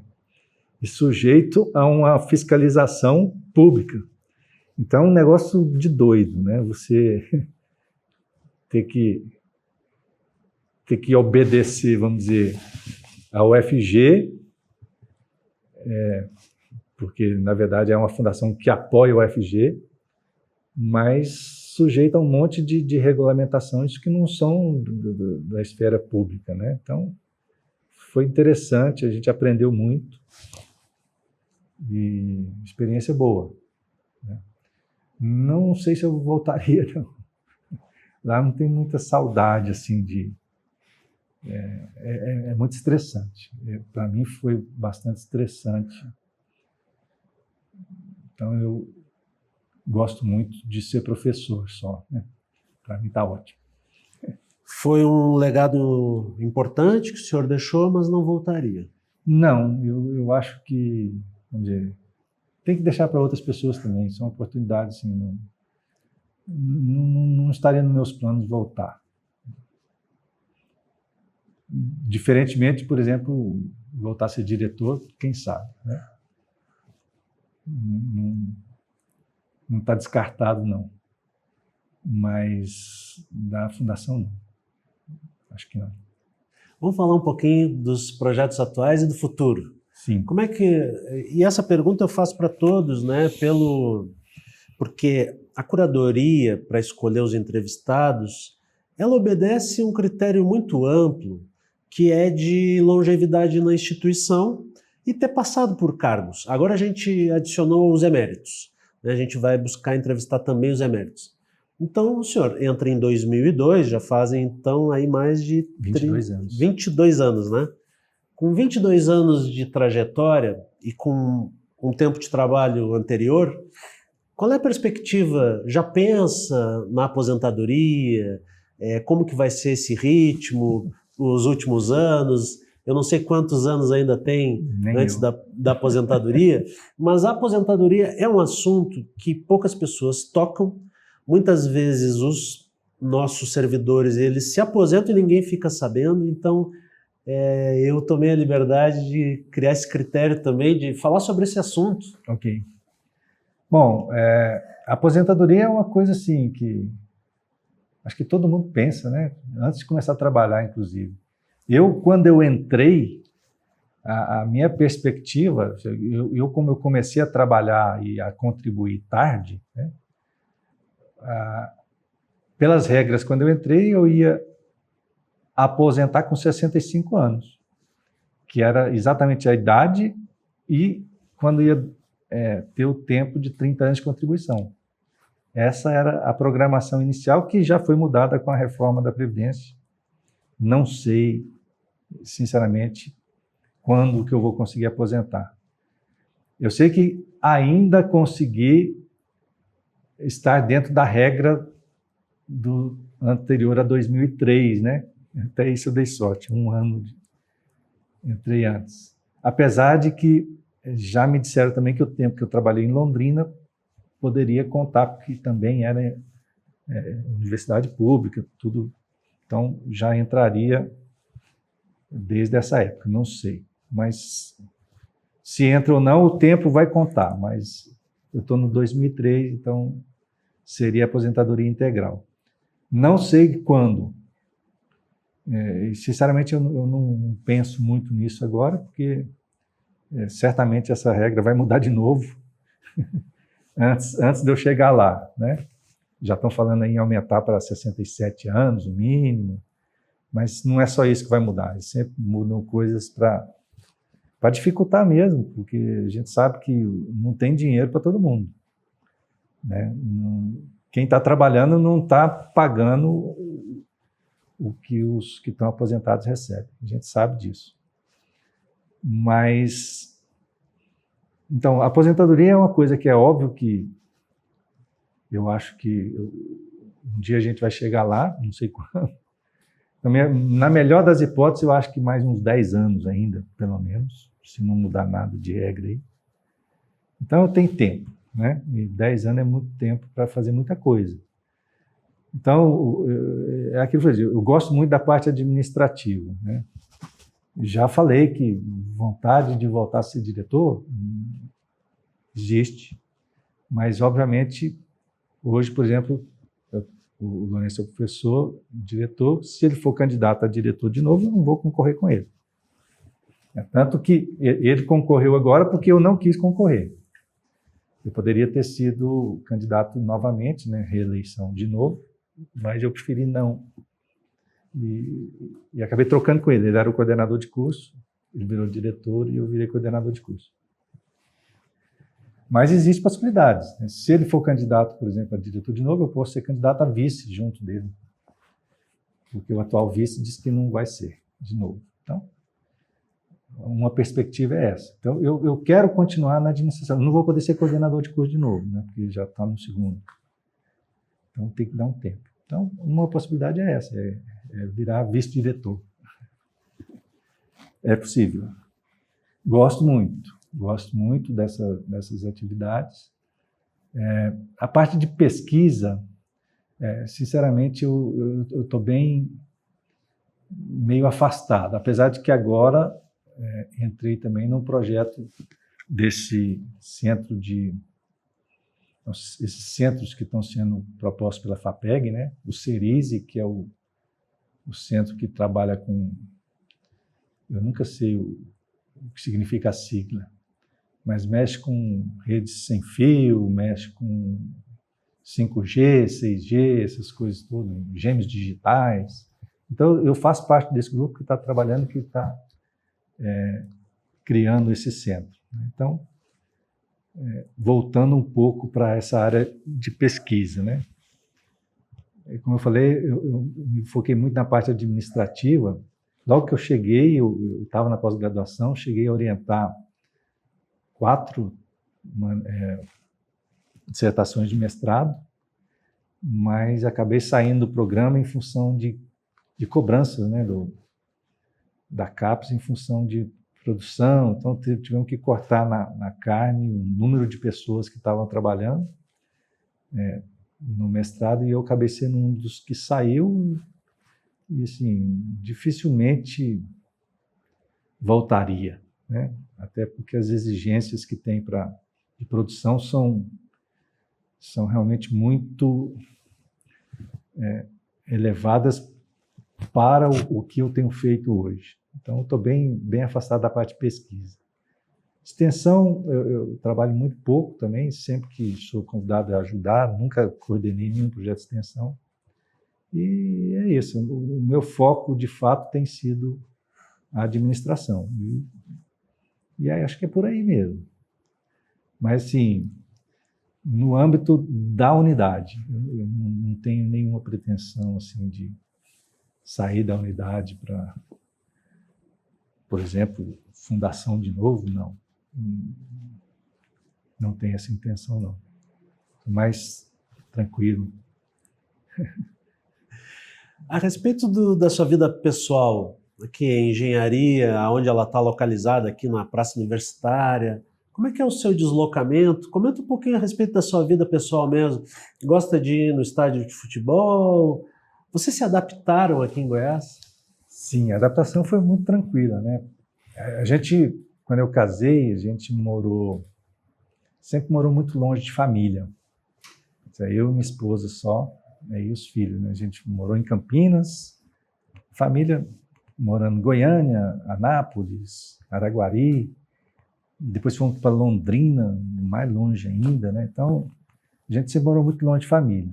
Quando a gente veio para Goiânia, já viemos mais para perto, né? E a minha esposa acabou trazendo a mãe dela para morar com a gente. Então, agora sim, a gente tem família perto, o Anápolis está tudo perto. Então, essa convivência familiar melhorou muito também quando a gente veio para cá.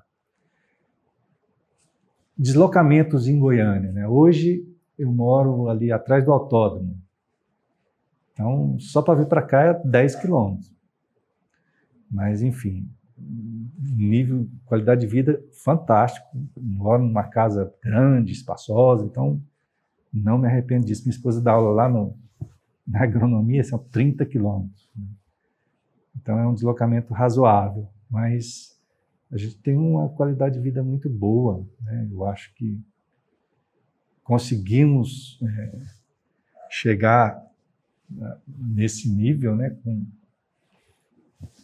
sacrifícios alguns, mas acho que valeu a pena. Então a gente vive muito bem. Estádio, eu fui uma vez aqui, com o Lourenço, inclusive, né? Ele me levou para ver um jogo de Santos e Atlético Goianiense. Ele é santista. O Atlético Goianiense ganhou de 2-0. Ele falou que nunca mais me chama para ir no estádio. É frio? É frio. Mas eu realmente não tenho muito prazer em ir para o estádio. Eu acho que a gente acaba correndo riscos que não vale a pena. Você não vê o jogo da forma que melhor, você vê na televisão, você tem replay, né? E você não corre os riscos que a gente sabe que torcidas aqui não são muito interessantes. Por isso que eu fui no Santos e Atlético, não tem nada a ver com Goiás e Vila, né? Vira e mexe, você vê com problemas. E passei por experiências ruins lá em Campinas também, Guarani e Ponte Preta, né? Quando tinha jogo do Corinthians lá, tristeza. O pessoal saía do estádio quebrando tudo quanto é orelhão. Na época, o orelhão que a gente usava. Né? Então, vandalismo. Né? Então, sempre me desanimou muito a ir para estádio, essas coisas. Então, eu sou aquele torcedor que vê televisão e de vez em quando só também, nem acompanha jogo de televisão. Ontem disse que teve o jogo do Brasil, não vi. Não perdi nada, né? Porque conseguiu empatar no 0-0. Então eu não tenho essa, vamos dizer, essa vontade de ir para o estádio, não tenho. E a comida aqui em Goiás? Piqui, bom, eu gosto. Na comida eu não tenho problema, eu sempre fui muito simples, né? Eu como o que tiver. Infância, você perguntou no começo o que eu gostava de comer, por exemplo. Minha comida que eu mais gostava era arroz com carne moída e quiabo. Oh, coisa boa. Adoro até hoje. E no domingo aquela maionese com molho de frango no molho, perfeito. Para mim não precisa mais do que isso, não. Eu sou bem tranquilo. E a minha esposa gosta muito de cozinhar, né? Então, ela fez engenharia química, ela é descendente de sírio, essas coisas. Então, ela gosta muito de comida síria, essas coisas. Então, e cozinha bem. Então, muito tranquilo. Cara da Agora, para a gente já se encaminhar mais para o final da entrevista, eu gostaria que o senhor pudesse relembrar um pouco desses momentos que a engenharia nasce, aí depois ela vai se desmembrando, vai tendo novos cursos, né? Então, se a gente puder recuperar um pouquinho dessa história. O prédio que o senhor falou, novo, que teve um pouco, né, da sua contribuição, falar dele também e de alguma outra coisa que o senhor ache relevante para que a gente, nos 60 anos do curso, que vai ser esse ano, de engenharia elétrica, né? Que a gente possa fazer uma exposição sobre esses 60 anos e possa trazer pode ser até um caos, que o senhor possa contar sobre, para a gente compor, né, essa comemoração de 60 anos. Na verdade eu cheguei aqui muito depois disso, né? Então eu não participei dessa parte inicial de criação. Quando eu cheguei aqui, em 2002, eu cheguei já com a engenharia de computação, que era um curso que tinha sido criado, ele já ia entrar no último ano. Então eu entrei para dar aula no último ano da primeira turma de engenharia de computação. Na época era anual ainda. Então eu dei aula para a primeira turma que se formou, o curso que começou em 98, se eu não me engano. 98, 99, 2000, 2001, 2002, exatamente. Final de 2002 formou a primeira turma. Então eu tive a oportunidade de ajudar nesse caso do curso, porque quando o curso foi criado, parece que ele foi criado no meio de uma briga forte entre engenharia e Instituto de Informática. Foi um curso de engenharia de computação que a informática achou que tinha que ser lá. Mas bateram o pé, não, a engenharia tem que ser aqui, né? Então o curso nasceu totalmente isolado, não tinha nenhum professor do Instituto de Informática que dava aula no curso. Tanto que eu entrei aqui para dar aula de banco de dados com o curso que eu fiz. Nunca vi isso na minha vida, né? E fiz o concurso para dar essa disciplina e dei aula para eles, a primeira turma, um ano dessa disciplina. Então isso aí também foi um ganho, né, que a gente conseguiu quando passou para o semestral, a gente conseguiu reverter isso. Aí eu já estava na coordenação, a gente conseguiu trazer de volta, né, ou passar grande parte do conteúdo da engenharia de computação hoje é a informática que é responsável. Então esse acordo a gente conseguiu, né? A gente conseguiu de fato fazer com que o curso fosse da universidade e não da escola, com cada um na sua área específica, né? Então foram alguns desafios interessantes que a gente conseguiu superar aí. Então, quer dizer, em termos de nascimento, eu posso falar bem da engenharia mecânica, né? Que a mecânica, sim, eu participei desde o começo, apesar daquilo que eu falei, o projeto inicial não era para ser da engenharia elétrica, né? Esse curso. Ele nasceu num primeiro momento para ser vinculado à reitoria.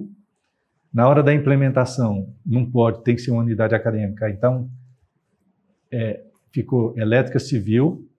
Ah, não, tem que ser um só. A civil pulou fora, né? E aí a gente assumiu o curso. Apesar de achar que, em termos de compatibilidade, a civil tem muito mais do que a gente. Tanto que é um problema que a gente ainda tem hoje, né? A carga horária dos professores da engenharia mecânica é mais elevada do que a média da elétrica e computação. Elétrica e computação são muito compatíveis, né? Dá para unir turmas? Dá, inclusive profissional. A mecânica não. Eles são muito específicos. Então, o professor deles, só eles que conseguem.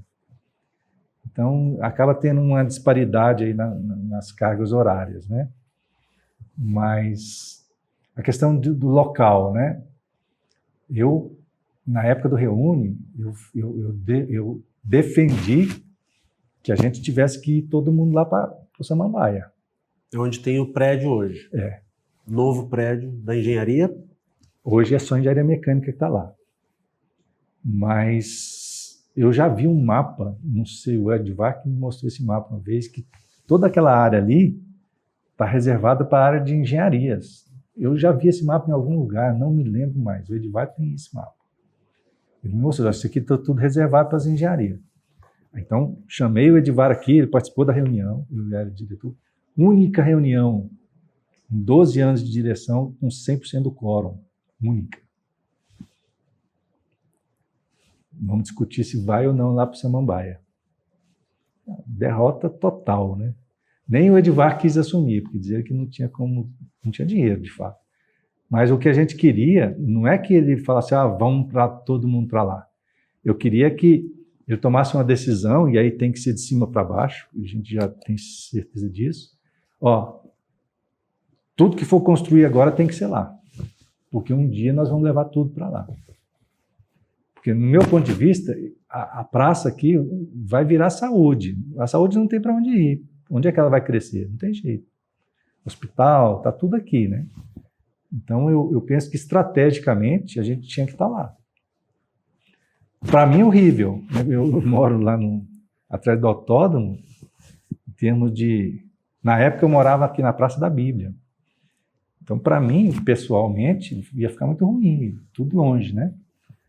Agora, fizemos essa reunião, vamos votar. teve 5 votos a favor de ir para lá, incluindo o dos alunos. O que me deixou feliz na época foi isso. Os alunos acharam que o ideal era ir para lá. E informática lá, matemática lá, física lá, tudo lá. Aqui o aluno vem, assiste a aula e vai para casa. Nem cantina nós não temos mais, né? Está fechado de novo. Ninguém quer assumir, não dá conta de assumir essa cantina nossa. Então, não é um lugar que o aluno vai e passa o dia inteiro. Eu fiz o curso em Uberlândia, eu saía de casa às 6 horas da manhã e chegava às 7 horas da noite, passava o dia na universidade. Tudo lá, né? Inclusive almoço, tudo era por lá. Aqui não tem o que a pessoa fazer aqui. Primeiro que as aulas não são todas aqui. Era pior, né? As aulas nossas eram tudo lá, a gente conseguiu trazer para cá. Só não trouxe os laboratórios de física e química, que não tem jeito. O resto tudo é aqui. Mas é ruim isso, né? O aluno precisa tirar uma dúvida de cálculo, cadê o professor? Ele não está aqui. Então, são os 2 primeiros anos, o aluno quase não tem aula aqui. Quer dizer, agora tem. A gente conseguiu trazer para mostrar que é aqui que é a sua casa, né? Mas se ele precisar de uma coisa extra, não tem. O ideal era tudo ir para lá, na sua visão. É a minha visão, sim. E eu ainda penso isso. Tem que ser. O prédio da mecânica foi para lá, não foi porque a gente quis. É porque ele não coube aqui. Na hora de começar a construir, aí é outros problemas, né? Teve o espaço reservado para o prédio foi meio que invadido pelo pessoal da Civil, eles construíram uma coisa que não era para estar ali, aí não cabe mais o prédio. Aí você, vamos construir lá em Aparecida. De jeito nenhum. Se é para sair daqui, vou para o lado da reitoria. Nem pensar de ir para lá. O pessoal queria que a gente fosse lá para... A engenharia química ia para lá e desistiu, né? No projeto original do Reúne. Mas aí a gente preferiu, já que é assim, vamos construir aqui do lado da reitoria, que o resto do espaço já está reservado, um dia a gente vai. Aí a gente virou a primeira unidade multicamp, né? Problema, temos problema. Funcionário nosso não quer ir para lá. Nós temos uma estrutura boa de secretaria, mas ninguém quer ir para lá. Então, lá acaba ficando deficitário, né? Temos mais problemas do tipo... Isso aí dá para resolver, né? O vestibular hoje. Você faz o SISU. O aluno da engenharia mecânica acha que o curso é aqui. Porque, teoricamente, eu não podia colocar no SISU que eu tenho um curso aqui e outro lá. É só o da unidade. Diz que isso vai ser resolvido no próximo. Vamos ver. Detalhezinhos que aparentemente são simples, mas que acabam prejudicando a gente, né? Então, essa questão do funcionário é uma, né, que ninguém quer ir para lá. A questão da distância, né? Hoje a gente conseguiu levar os laboratórios da mecânica tudo para lá, mas professor, nós temos disciplinas que somos nós que ministramos, ninguém quer ir dar aula lá. Então até isso, né? Apesar de ser uma unidade acadêmica, ainda temos essas restrições, né? De fato, ir para lá é muito menos cômodo se a pessoa mora aqui perto, né? Eu não posso falar porque eu fiquei quantos anos indo para lá todo dia, sem problema. É opção, né? Mas faz parte do trabalho, né? Então, esse tipo de problema a gente ainda enfrenta. Mas eu não vou ver a escola lá toda. Mas é um sonho. Eu acho que para a unidade seria muito legal que para os alunos, inclusive, que tivesse tudo lá. Vamos ver. Mas aí não é comigo. Eu acho que isso tem que ser uma decisão de cima para baixo. Cumpra-se, né? Mas se não for assim, não vai. Tá bem. Eu acho que a gente pode ir se encaminhando para o final e eu gostaria que o senhor fizesse uma manifestação final, mas antes eu vou propor o que eu tenho proposto nas entrevistas, que é qual seria o diálogo possível do Reynaldo hoje com o Reynaldo criança, aquela criança que brincava muito na rua, lá em Patos, Tem alguma mensagem, tem alguma conversa que o senhor acha que poderia ser possível com esse eu criança? E também o Reinaldo criança, o que falaria para você hoje? Olha, é complicado, né? Mas tem coisas que a criança não vê, né? Não sente. E depois que a gente cresce é que a gente vê coisas que aconteceram e que, não, sei lá, não sei, não teria como mudar também, né? Mas hoje eu tenho, assim, vagas lembranças, né, de coisas que aconteceram na infância lá que eu não faria de novo. Então, eu adulto, dar conselho para a criança, né? Não faz isso não. A gente era muito inocente, eu era muito inocente. A gente não tinha maldade com as coisas. Então, pessoas que cresceram junto com a gente, depois que a gente começa a ter uma visão, vamos dizer, de política, de sociedade, né? de coisas que acontecem, ter uma noção das coisas. Eu não era politizado, nunca fomos. A gente foi criado totalmente alheio a tudo de política, né? Eu tenho foto minha usando camisa de candidato a vereador, sei lá o que era, governador. A camiseta era dada de graça, eu usava. A gente não tinha maldade com essas coisas. A gente estava fazendo propaganda sem saber o que estava fazendo, né? Então, eu não tenho coragem hoje. Hoje eu não visto camisa de time de futebol. Não é porque eu não torço para o time, é porque eu acho que o fato de eu estar com a camisa vai provocar raiva em alguém que está do meu lado, que não gosta do meu time. Entendeu? Eu tenho medo dessas coisas hoje, né? E antes não, antes era muito normal, né? Então, não sei. Eu tive grandes amigos na infância que hoje eu não... Totalmente cortado. Você não descobre, não é problema de político, é pior, né? Eu acho que é problema de caráter mesmo, na minha opinião. Então não dá para conviver. E nós fomos criados juntos, né? Então, o que explica isso? Não sei. Eu já falei algumas vezes, e isso não é só amigo, não, é família também. Eu já falei que eu acho que eu nasci na família errada. Já falei isso para vários primos. Não faz sentido, né? A pessoa tem atitudes que não combinam comigo. Não estou dizendo que eu estou certo, mas eu prefiro sair de perto. Se eu não concordo, eu não vou convencer, então conviver também não dou conta. Talvez um estranhamento hoje de pessoas que conviveram com o senhor na infância, na mesma idade, e se tornaram pessoas, pelo menos com opiniões muito distintas. Totalmente, totalmente. E assim, você vê que são pessoas maldosas, entendeu? Elas são daquele tipo assim que pisa em qualquer um para conseguir o que quer, né? E se acham, né, honestas, né? Defendem famílias e bons costumes e falam uma coisa e faz outra, né?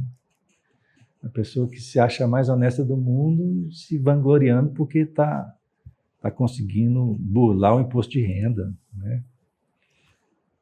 Fica feliz porque consegue. Não, você é bobo demais, você fica pagando TV por assinatura, porque tem um gato net, não sei das quantas, contando vantagem e acha que está tudo certo, né? Então, tem coisas que eu não consigo.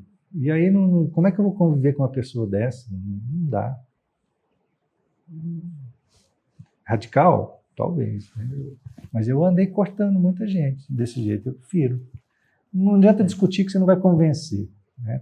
Política e religião, eles falam que são duas coisas que não se discute.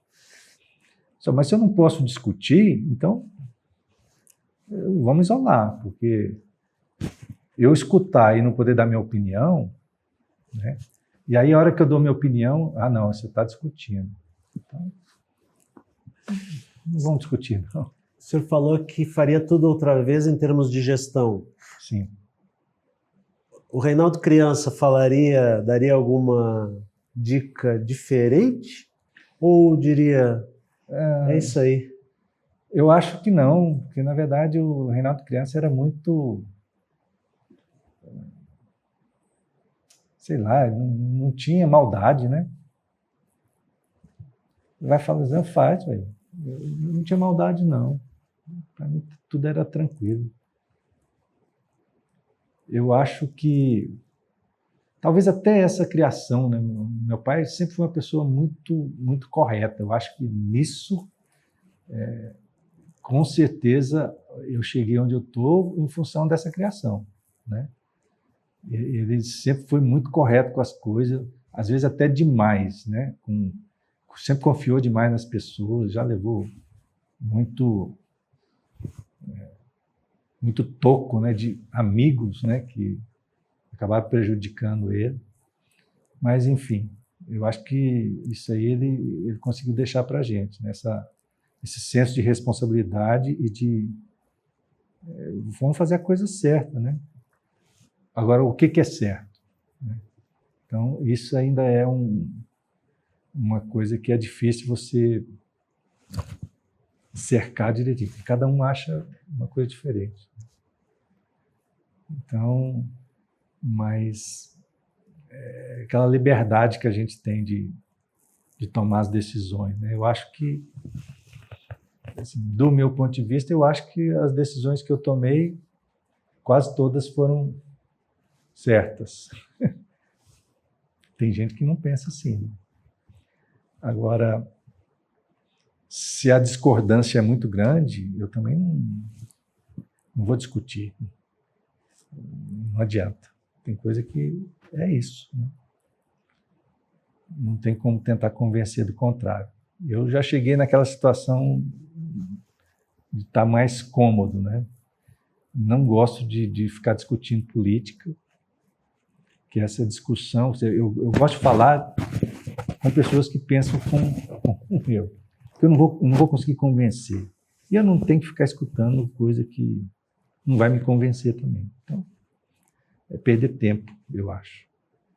Eu acho que eu já estou numa idade assim que a gente pode escolher. Tem que escolher, né? Não tem que ficar passando. E aí vale para parente, vale para amigo. Amigo, entre aspas, né? Parente continua sendo, amigo nem sempre. Tá certo. Sua manifestação final aqui da nossa entrevista sobre esse seu relato, que envolve gestão, mas envolve muito também suas lembranças pessoais. Lembranças pessoais.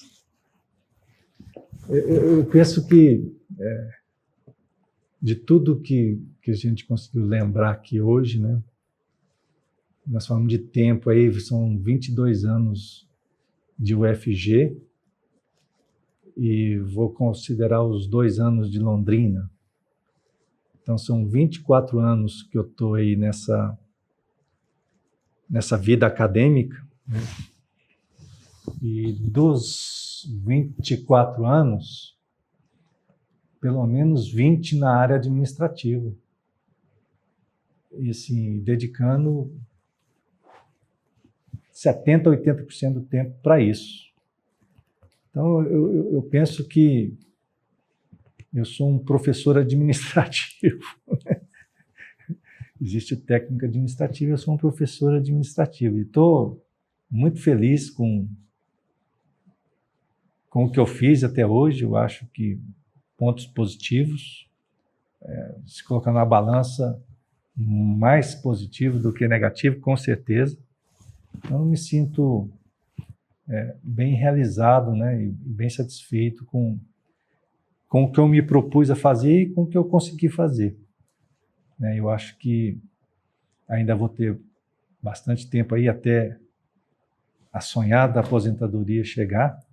Espero que chegue. Chegar vai, né? Porque a compulsória não tem jeito de passar dela. Mas eu ainda espero que eu consiga aposentar antes da compulsória,